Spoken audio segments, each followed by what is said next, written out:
तो दोस्तों शुरुआत करते हैं अब विल टर्नर एपिसोड 50 की।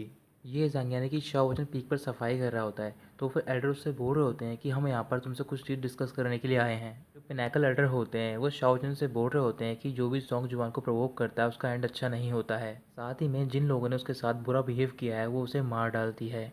ये बात सुनकर शाह वचन घबरा जाता है। तभी शाओ जैफेंग एल्डर बोल रहे होते हैं कि ये बात सच है, मैंने देखा है कि सॉन्ग जुबान ने कई डिसिपल्स को मार दिया है। शाओ वचन बोल रहा होता है क्या आप यहाँ पर मुझे डराने के लिए आए हो। तो फिर जैंग फेंग वूजी मना करते हैं और बोल रहे होते हैं कि हम दोनों की फ्रेंडशिप काफ़ी अच्छी हो गई है, तो फिर मैं तुम्हें सफ़र करते हुए नहीं देख सकता हूँ। इस वजह से तुम हमारे साथ हमारी पीक पर चलो और वहाँ पर रिफ़ाइन करो टायर फुल पिल्स। जो मेरी पीक पर डॉल है उन्हें ब्लड रिफाइनिंग की ज़रूरत है, अगर तुम ऐसा करोगे तो फिर मैं तुम्हें सॉन्ग जुबान के चंगुल से निकाल लूँगा। इसके बाद आपस में वो तीनों एल्डर लड़ने जाते हैं क्योंकि वो बोल रहे होते हैं कि ये जंग मेरे साथ जाएगा। फिर वो रॉक पर सिजर करके फैसला करते हैं और उसमें जीतते हैं वूजी एल्डर।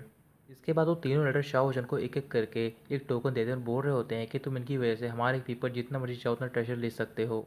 शाह होजन बोल रहा होता है कि अगर मैंने आपकी पीक पर रिफाइनिंग करना स्टार्ट किया तो फिर शायद वो भी डिस्ट्रॉय हो जाएगी। एल्डर वूजी बोल रहे होते हैं कि तुम इस बात की टेंशन मत लो, मैं सारी चीज़ों को हैंडल कर लूँगा। फिर वहाँ पर सॉन्गजुआन पहुँच जाती है और वो तीनों एल्डर से बोल रही होती है कि ये ज़ांग मेरे साथ रहता है मेरी पीक पर और ये तुम लोगों के साथ नहीं जाएगा। फिर वो शाओजन के पास जाती है, उसके शोल्डर पे हाथ रख के बोल रही होती है कि मैं ठीक कह रही हूँ ना। तभी शाओजन को एल्डर्स की बात याद आ रही होती है कि सॉन्गजुआन अपने डिसिपल्स को मार देती है। तो फिर शाओजन बोलता है कि मैं यहाँ से जाना चाहता हूँ और वो वहाँ से भाग जाता है। इस बात से सॉन्गजुआन को बहुत ज़्यादा गुस्सा आ जाता है और वो बोल रही होती है कि अगर तुम जाना चाहते हो तो फिर चले जाओ, बट वापस यहाँ पर मत आना कभी भी।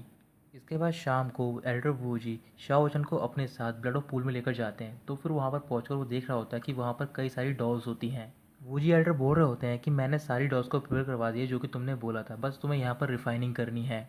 जो भी तुम्हें चाहिए होगा, चाहे वो वेल्थ हो या फिर ट्रेजर, तुम्हें सब चीज़ें मिल जाएंगी। इसके बाद एल्डर बाहर जाते हैं और वो ऑर्डर देते हैं कि कोई भी डिसिपल अंदर नहीं जाएगा और ना ही वो ये जांग को परेशान करेगा। पूल के बाहर वहाँ पर शूशान होता है तो फिर वहाँ पर वो सिक्योरिटी के तौर पर लग जाता है ताकि कोई भी शाओजन को डिस्टर्ब ना करे। पूरा ब्लड के अंदर शाओशन बोल रहा होता है कि पिल को रिफ़ाइन करना काफ़ी मुश्किल है। मुझे रिफ़ाइन करने के बाद उसे फर्नेस में मेल्ट करना होगा, उसके साथ ही उसे ब्लड में ऐड करके ब्लड रेपेलेंट डॉल बनानी होगी। इस वजह से ये सारी डॉल अपने रियल में ब्रेक थ्रू कर पाएंगी और उन सबको कंट्रोल कर पाएंगे सेट के लोग। बट अगर मैंने ऐसा कर दिया तो फिर ये लिंक्शी सेट के लिए बहुत बुरा होगा। बट मैं रिफ़ाइनिंग पिल में थोड़े से चेंजेस कर दूंगा ताकि ये सारी डॉल मेरी बात माने। इसके बाद वो अपने स्टोरेज बैग में से हर्ब्स निकालता है और वहाँ पर रिफाइनिंग करना स्टार्ट कर देता है। फिर वो याद कर रहा होता है कि जब वो सैक्रेड वॉल में गया होता है तो फिर वहाँ पर उसे एंसेस्टर ने क्या बताया होता है।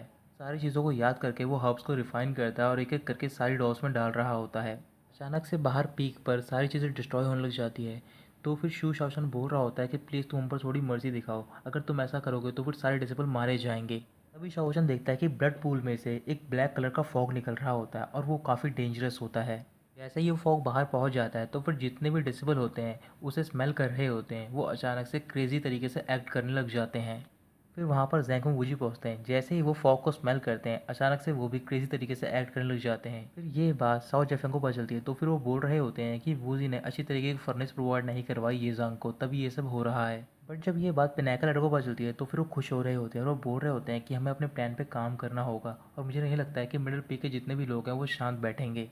इधर सॉन्ग जुआन अपने पवेलियन में होती है तो फिर वहाँ पर उसने बहुत ज़्यादा ड्रिंक कर रखी होती है और वो सारे डिसेबल को वहाँ से भगा रही होती है। सॉन्ग जुआन काफ़ी उदास होती है और वो बोल रही होती है कि ये जंग तुम मर क्यों नहीं जाते हो, तुम मेरा पेन क्यों नहीं समझ पा रहे हो। अब तुम सेंटर ऑफ अटेंशन बन गए हो तो फिर तुम मुझे छोड़कर चले गए हो, बट मैंने तुमसे कहा था कि मैं तुम्हें अच्छे से ट्रीट करूँगी, फिर भी तुमने मेरे साथ ये किया। तुम एल्डर के साथ चले गए क्योंकि मैंने तुम्हें अपनी पीक साफ करने के लिए कहा। बट तुम मेरे पास वापस आ सकते थे और कह सकते थे कि इसमें मेरी कोई भी गलती नहीं है, बट तुमने ऐसा नहीं किया क्योंकि तुम रिपेंट नहीं करना चाहते थे। तो ठीक है, फिर तुम आज के बाद पीक पर वापस नहीं आना। ऐसा तो नहीं है कि अगर तुम यहाँ पर नहीं रहोगे तो फिर मैं कुछ भी नहीं कर पाऊँगी। शाह बच्चन ने पिल रिफाइन कर ली होती है तो फिर वो जैसे ही ब्लड ऑफ पूल से बाहर निकलता है तो फिर वो देखता है कि वहाँ पर जितने भी डिसेबल होते हैं वो सारे क्रेजी तरीके से एक्ट कर रहे होते हैं। फिर वो शासन के पास जाता है, उसे होश में लाता है। तो फिर होश में आने के बाद शासन उससे बोल रहा होता है कि तुम यहाँ से चले जाओ और जाके एल्डर से रिपोर्ट करो क्योंकि यहाँ की हालत बहुत ज़्यादा ख़राब हो गई है। और मुझे लगता है कि ये सारी चीज़ें उस ईगल से रिलेटेड है जो कि आसमान में उड़ रहा है। तभी शाओचन ऊपर की ओर देखता है तो फिर वहाँ पर एल्डर बूजी होते हैं। बट शाओचन को लग रहा होता है कि उस फॉग के इफेक्ट की वजह से जो ये ईगल है वो एल्डर की तरह दिख रहा है। तभी वो एक क्रैकर निकालता है जो कि सिग्नल के इस्तेमाल किया जाता है और वो एल्डर पे फेंक देता है।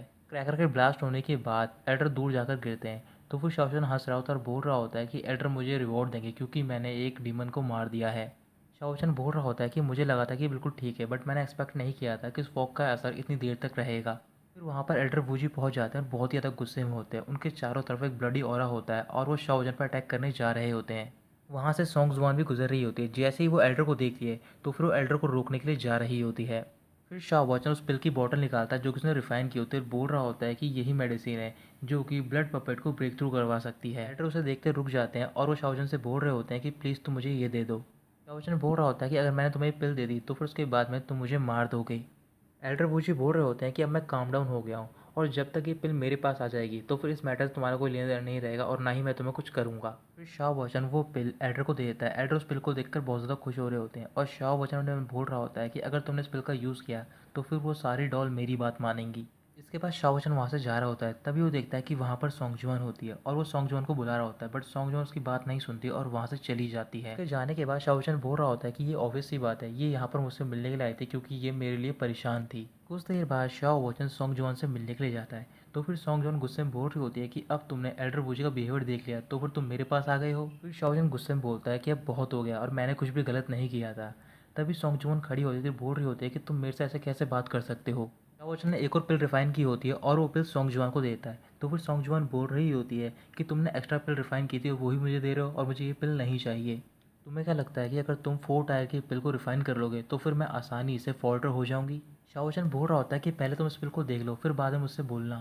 सोंगजुआन उसकी बात नहीं मानती है और वो दोनों फाइट करना स्टार्ट कर देते हैं। शाओ उसे पिल की बोतल दे रहा होता है बट वो नहीं ले रही होती। इसी बीच वो बॉटल ब्रेक हो जाती है। जैसे उसमें से पिल बाहर निकलती है तो फिर सोंगजुआन रुक जाती है और वो बोल रही होती है कि ये पिल तो बहुत ही स्पेशल है क्योंकि ये वुमेंस के लिए होती है।